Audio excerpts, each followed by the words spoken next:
दोस्तों, चाणक्य नीति चाणक्य द्वारा रचित एक नीति ग्रंथ है जिसमें जीवन को सुखमय सफल बनाने के लिए उपयोगी सुझाव दिए गए हैं। इस ग्रंथ का मुख्य विषय मानव समाज को जीवन के हर एक पहलू की व्यवहारिक शिक्षा देना है। चाणक्य एक महान ज्ञानी थे जिन्होंने अपनी नीतियों की बदौलत चंद्रगुप्त मौर्य को राजा की गद्दी पर बिठा दिया था।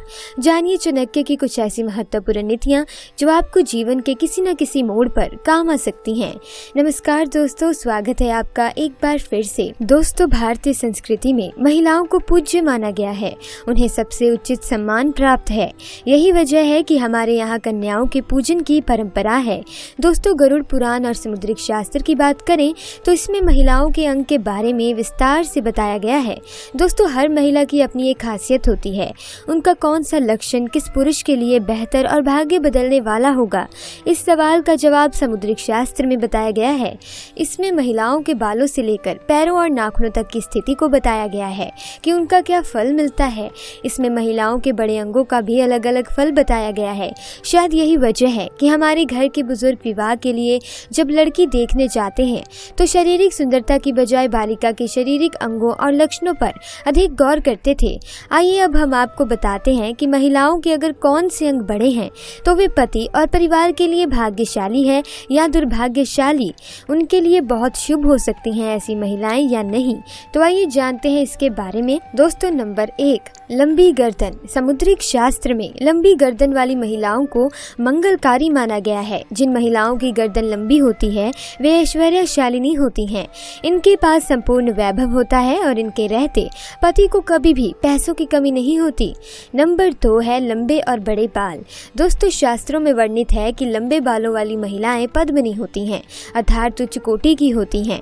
लंबे और रेशमी बाल शुभता और सौंदर्य का प्रतीक है। अगर आप भगवती देवी का कोई भी चित्र देखते हैं या प्रतिमा देखते हैं तो आप पाएंगे कि उनके बाल लंबे होते हैं। लंबे बालों वाली महिलाएं पति के लिए भाग्यशाली साबित होती हैं। नंबर 3, ऊंचा वक्षस्थल। समुद्रिक शास्त्र और विष्णु पुराण में लिखा गया है कि ऊंचे, सुडौल और बड़े वक्षस्थल वाली महिलाएं सौभाग्यशालिनी होती हैं। इनके सुडौल वक्षस्थल धन संपत्ति और ऐश्वर्य के प्रतीक हैं। दोस्तों, प्राचीन देवी प्रतिमाओं में आप देख सकते हैं कि शिल्पकारों ने बड़े वक्षस्थलों को सौभाग्य के रूप में प्रस्तुत किया है। ऐसी महिलाएं पति के लिए एक तरफ से तारनहार होती हैं। इनकी संतान भी अपेक्षाकृत ज्यादा बेहतर और सफल होती है। नंबर 4, मांसल और पुष्ट जंघाएं। मांसल और पुष्ट जंघाएं भी सौभाग्यशील होने का प्रतीक होती हैं।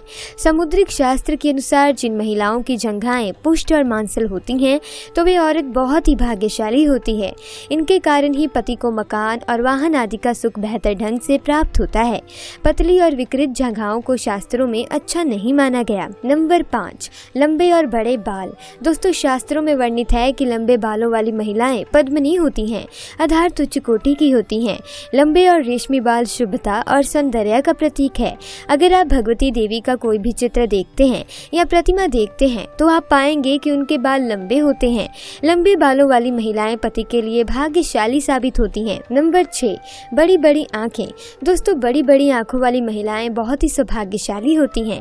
वे विदुषी, विवेकशील और बहुत ही समझदार होती हैं। ये पूरे परिवार के लिए शुभ होती हैं और विपत्ति आने पर अपनी सूझबूझ से पूरे परिवार को संभाल लेती हैं।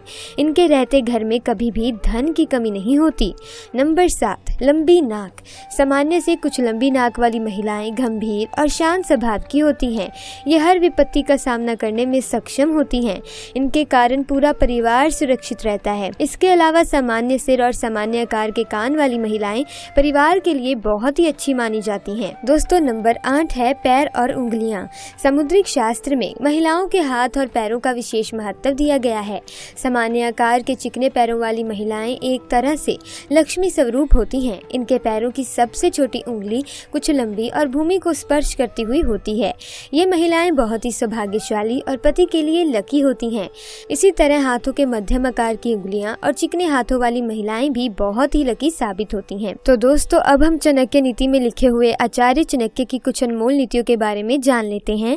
तो दोस्तों, आचार्य चाणक्य कहते हैं कि धनहीन धन चाहते हैं, पशु वाणी चाहते हैं, मनुष्य स्वर्ग की इच्छा करते हैं और देवगण मोक्ष की इच्छा करते हैं।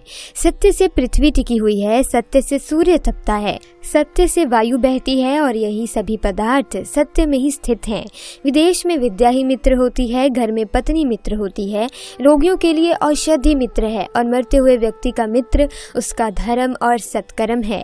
आलस्य से विद्या नष्ट हो जाती है, दूसरे के पास जाने से धन, बीज की कमी से खेत और सेनापति के ना होने से सेना नष्ट हो जाती है।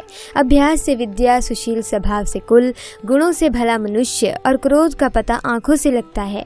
किसी चीज से तब तक भय करना चाहिए जब तक वे आपके सामने ना आए। सामने आने पर उस भय पर बिना प्रवाह के प्रहार करना उचित है। समुद्र में वर्षा का होना व्यर्थ है, तृप्त व्यक्ति को भोजन करना व्यर्थ है, धनी को धन देना व्यर्थ है और दिन में दीपक व्यर्थ है। स्त्री का गुरु उसका पति है, अतिथि सबका गुरु है। ब्राह्मण, क्षत्रिय, वैश्य और शूद्र का गुरु अग्नि है और इन सभी वर्णों का गुरु ब्राह्मण है। जिस प्रकार से स्वर्ण की परीक्षा घिसने, काटने, जलने और पिटने से होती है, उसी प्रकार से मनुष्य की पहचान त्याग, शील, गुण और कर्म से होती है। मनुष्य को जन्म देने वाला, यज्ञोपवीत संस्कार कराने वाला पुरोहित, विद्या देने वाला, अच्छा अन्न देने वाला, भय से मुक्ति दिलाने वाला अथवा रक्षा करने वाला, ये 5 पिता गिने जाते हैं। अब दोस्तों आइए जानते हैं कि औरत के साथ रोज रात को कौन सा काम अवश्य करना चाहिए। दोस्तों आचार्य चाणक्य जी के अनुसार रात को सोते समय औरत को अगर रोज प्यार करोगे तो आपका शादीशुदा जीवन स्वर्ग बन जाएगा और अगर नहीं करते तो आपका रिश्ता धीरे धीरे कमजोर होता चला जाएगा और आपका जीवन नर्क बन जाएगा। इसीलिए दोस्तों रोज रात को सोते समय अपनी पत्नी को प्यार करके सोना चाहिए। और दोस्तों अगर सोते समय आप ये गुप्त काम नहीं करोगे तो उम्र भर रोते रहोगे। दोस्तों कहते हैं जो स्त्री सच्चे मन, सच्ची श्रद्धा से भगवान की पूजा अर्चना करती है उसका पति हमेशा धनवान रहता है। वैसे भी अगर भगवान की सच्चे मन से आराधना की जाए तो उस घर में लक्ष्मी का वास जरूर होता है। इसके अलावा इससे घर का वातावरण भी अच्छा रहता है।